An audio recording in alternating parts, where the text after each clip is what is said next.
Selamat malam Metro TV. Selamat malam semuanya, beruntung gua ada di sini. Seperti orang Indonesia selalu merasa beruntung. Temen gua kecopetan, untung lagi nggak punya duit katanya. Nggak punya duit aja masih bisa beruntung. Aduh. Stand up comedy itu bukan hanya ngelawak ya, tapi lu harus bisa public speaking.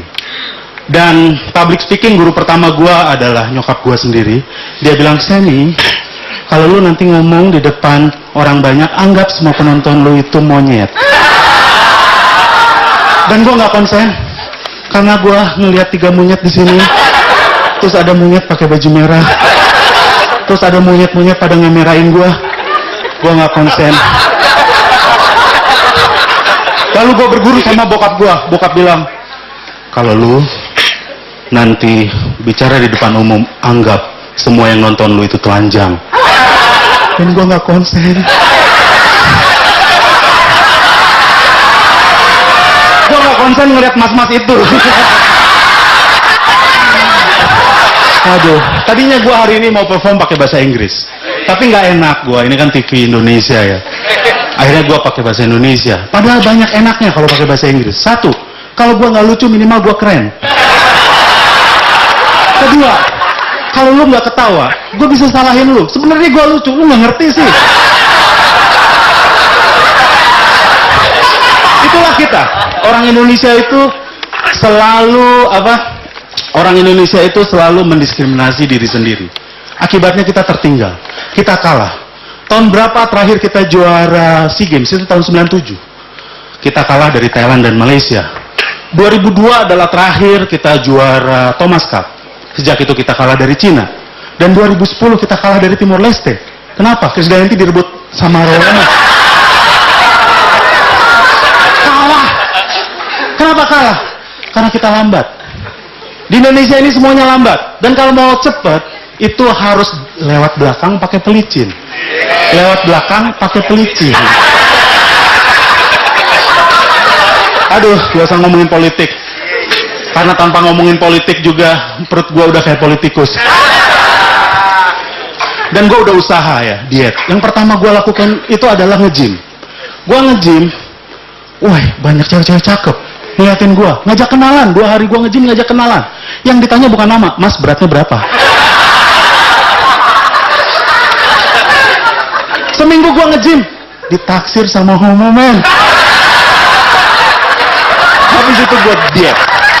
Metode yang pertama gue gunakan adalah metode food combining. Sesuai dengan namanya, food combining, menggabungkan makanan-makanan. Ya kan? Gue gabungkan waktu itu sate ayam, sate padang, sop kikil, nasi. Ya sebulan gue makan itu, berat badan gue kok tambah naik ya. Akhirnya istri gue menemukan sebuah metode diet khusus buat gue. Metode dietnya itu sederhana banget. Gue nggak boleh makan sampai gue mau mati. Gak boleh makan pak, nanti kalau mau mati bilang. Sebulan gue sering pura-pura mau mati gitu kan, supaya dapat makan. Dan akhirnya sebulan gue lakukan itu, berat badan gue turun. Tepuk tangan dulu dong. Berat badan gue turun 1 ons. Itu juga gara-gara gue cukur rambut dan cukur ini. Aduh, kacau. Gue sebenarnya tinggalnya itu di pinggiran Jakarta, di Bekasi. Tiap hari gue naik bis gitu kan. Bis itu sebenarnya gue butuh transportasi. Gue nggak butuh hiburan, tapi yang ngehibur gue tuh banyak banget gitu ya. Dan gue pernah berazar, itu pengamen. Dari Bekasi sampai Jakarta semuanya mau gue kasih. Ongkos bisnya 3.000, untuk pengamen habis 20.000. Dan pengamen itu di Jakarta ya, tengil-tengil. Bapak ibu saudara, 500 atau 1.000 tidak membuat bapak ibu saudara menjadi miskin. Tengil banget sih lu. Ya udah juga gua nggak ngasih deh, karena 500 atau 1.000 juga nggak buat lu jadi kaya kan? Ngapain gua ngasih?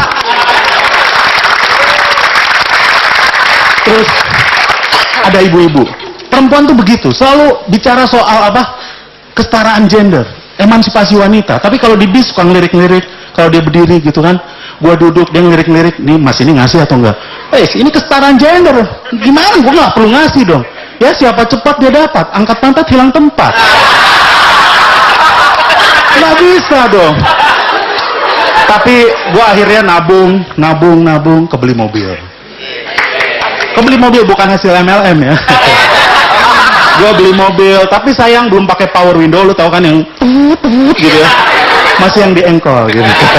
Gak apa-apa sekalian nge-gym. Lalu gue setel musik kan setiap pagi kan. Kalau gue anak gaul musiknya, I got the feeling, Kalau lu, gue tahu musik lu, tononong, tonong, tong, tononong. Lu ngerokok juga sambil gini. Kalau gue anak gaul, I got the feeling. Lalu gue masuk tol kan, ada mbak tolnya kan cakep. Gue kelasin dong musik gue, supaya mbak tolnya tahu selera musik gue. I got the feeling. That's the night, dan gue sing along di dalam mobil. That's the night gonna be a good night. Ke bagian-bagian yang gue gak ngerti, gue coba sing along. Tonight.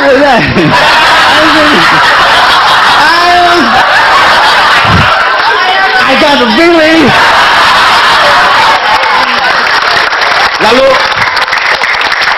Lalu gue keluar tol kan. Wah, lu tahu sendiri ya, traffic di Jakarta. Motor dari kiri kanan mepet gue gitu kan. Hampir gue nabrak.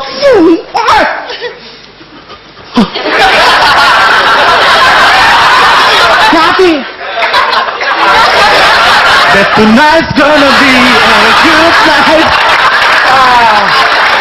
Stres, orang Jakarta tuh stres. Itu ya, gue tuh memang sebenarnya seneng banget dengan seni ya. Tapi seni di Indonesia ini, pertama seni peran. Itu ya, sinetron Indonesia tuh gak usah dijelek-jelekin deh, udah jelek gitu kan. Dan sinetron Indonesia tuh kayak lu yang ada di sini gitu. Kebanyakan drama gak ada action. Lu kan pacaran kan, drama mulu gak ada actionnya. Jadi udah deh, gak usah kita ngomentarin soal sinetron Indonesia. Gue mau ngomentarin tentang film barat. Film barat juga gak kalah jelek. Lu tahu film Matrix? Itu kan jagoannya ditembak, terus cara dia ngelakin tembakan gimana? Ngelakin tembakan kok gitu? Kalau dia memang bisa gerak cepat gini aja, gitu. Ngapain harus begini gitu, mempersulit diri gitu. Terus tau nggak film serial killer, pembunuh berantai, itu kerjaannya apa ya? Tiap hari ngebunuhin orang gitu kan? Dia tapi bisa beli gergaji listrik gitu kan? Duit dari mana ya? Gue pernah lihat itu di satu toko itu ya, mereknya itu harganya 10 juta gitu. Gue rasa dia tuh kit MLM ya. Jadi dia punya passive income. Terus siapa yang dibunuh? Siapa yang dibunuh? Itu adalah orang-orang yang di prospek nggak mau gabung. Dibunuhin sama dia deh. Seni apa lagi yang mau kita komentarin? Waktunya terbatas. Syair deh, syair. Syair juga bertele-tele. Dalam syair itu menyatakan cinta aja bertele-tele. Matamu bersinar, menerangi hatiku. Tidak terik, tapi menghangatkan. Gua tanya gitu, yang penting tuh mata jumlahnya 2. Dan bagi cewek-cewek lebih penting mata pencaharian, bener? Nih, kalau gaya gua ya dalam membuat syair ya, mudah-mudahan menginspire lo ya, pulang dari sini. Judulnya adalah Cinta adalah Perlombaan Lari. Mengejarmu seperti lari maraton, capek dan gak selesai-selesai. Lalu kita jadian seperti lari di treadmill, capek gak ada kemajuan. Cinta kita banyak rintangan seperti lari gawang, tapi meninggalkanmu seperti lari keluar lintasan. Kadang-kadang kita bercinta seperti lari sprint, terengah-engah tapi cuma sebentar. Maaf ya Pak, yang sebentar. Tapi sayang, aku hanya berharap kau bukan seperti lari estafet, di mana kau digilir tapi bukan aku yang terakhir. Selamat malam, nama gue Kenny. Hidup Anda belum lengkap kalau tidak pernah mengalami yang namanya jebakan MLM.